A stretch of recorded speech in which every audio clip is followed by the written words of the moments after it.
Awareness isn't spiritual. It's a skill nobody taught us. Let's understand. Let me ask you something. Have you ever heard the word like awareness, peace, inner peace, conscious living, witnessing? I immediately thought, oh, this isn't for me. It sounds spiritual. It sounds philosophical. I have real problems to attend to. I need a practical solution. If you ever thought that, you're not alone. In fact, I used to think the same way because, like many people, I believed success came from optimizing the external world.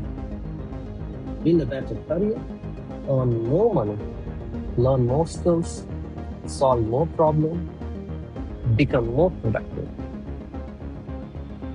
And don't get me wrong, these things matter.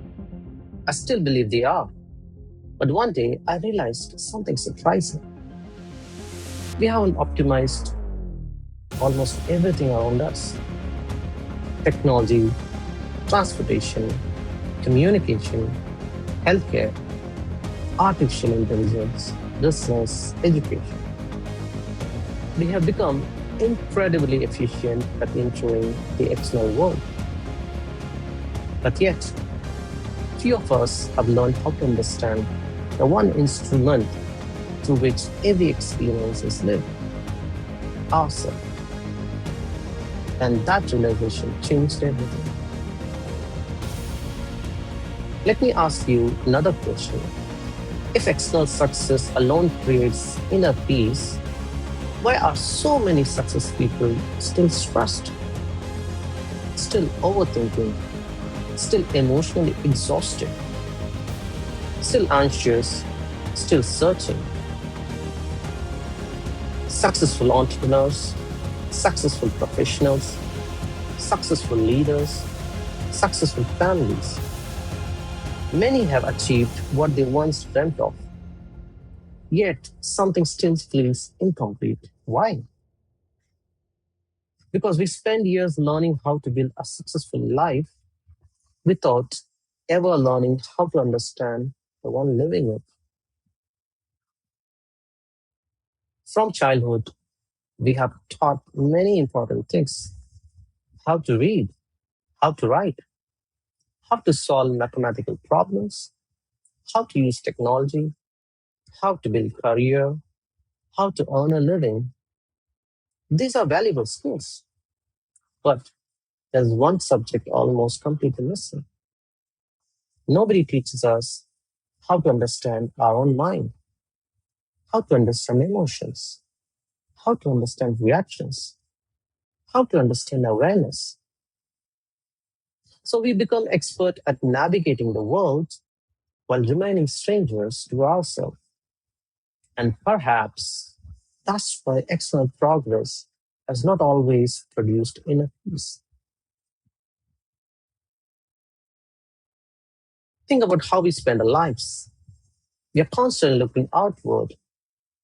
The next promotion, the next business opportunity, the next investment, the next relationship, the next achievement, the next vacation, the next phone, and the next milestone. Again, there is nothing wrong with these things. The problem begins when we believe when I achieve the next thing, I will finally feel complete. But life teaches us something different. Every achievement brings excitement for a while. Then the mind creates another destination, another goal, another search, and the cycle continues. Not because success is wrong, but because we expect external achievements to solve an internal longing. Many people imagine there are two different lives: one practical, one spiritual. Business over here, awareness over there, career over here, inner peace somewhere else. But that's not how life works. There aren't two lives, there is only one life. Every business decision is made through your mind. Every conversation is experienced through your awareness. Every relationship is influenced by your emotional state. Every opportunity is interpreted through your perceptions. The inner world is not separate from life. It shapes how life is experienced. This is where witnessing begins. Witnessing is not another belief. It is not another religion. It is not another philosophy. It is not about escaping life. Witnessing is simple. Experiencing consciously, observing thoughts, observing emotions, observing sensations, observing reactions without immediately judging them, without suppressing them, without identifying with them, just understanding, just observing, just witnessing. The moment witnessing begins, something beautiful happens. Our attention gently turns inward, not to criticize ourselves, not to analyze ourselves endlessly, not to become self obsessed, but simply to understand ourselves without labeling, without preconceived ideas, without trying to become someone else. For perhaps the first time, we begin seeing ourselves directly as we actually are, not as society has described us, not as past has conditioned us, not as our fears imagine us, just ourselves. And something remarkable begins happening. Clarity starts emerging, not because someone gives us answer, but because understanding begins arising from within. We stop asking, what should I do? And begin discovering what naturally feels true. Our next steps becomes clearer, not because society tells us, not because social media tells us, not because comparison tells us, but because awareness reveals it. Life slowly stops being defined by external noise and starts unfolding from inner clarity. That changes everything. Does this mean the external world is wrong? Absolutely not. This is one of the biggest misunderstandings. Witnessing does not reject external world. External world is beautiful. It is where we create, love, build, serve, explore. Our senses exist for a reason. Our eyes were made to see. Our eyes were made to listen. Our hands were made to create. Our heart were made to connect. The senses are not problem. The problem is unconscious living without awareness. Our senses become easily pulled by fear, comparison, approval, pleasure, distractions. External stimulations begins controlling our inner state.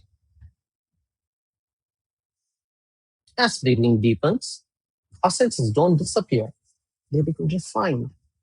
We begin to see more clearly, listen more deeply, feeling more intentionally, working more purposefully, leading more wisely, loving more openly. The external world becomes richer, not because it is changed, but the one experiencing it is changed. Witnessing doesn't disconnect us from life, it allows us to participate more fully in it. Perhaps humanity's next great evolution is not faster technology, not smarter machines, not more information. Perhaps it is the understanding ourselves. We have optimized our phones, our business, our cities, our transportation, our communication, our productivity. Perhaps it's finally time to optimize awareness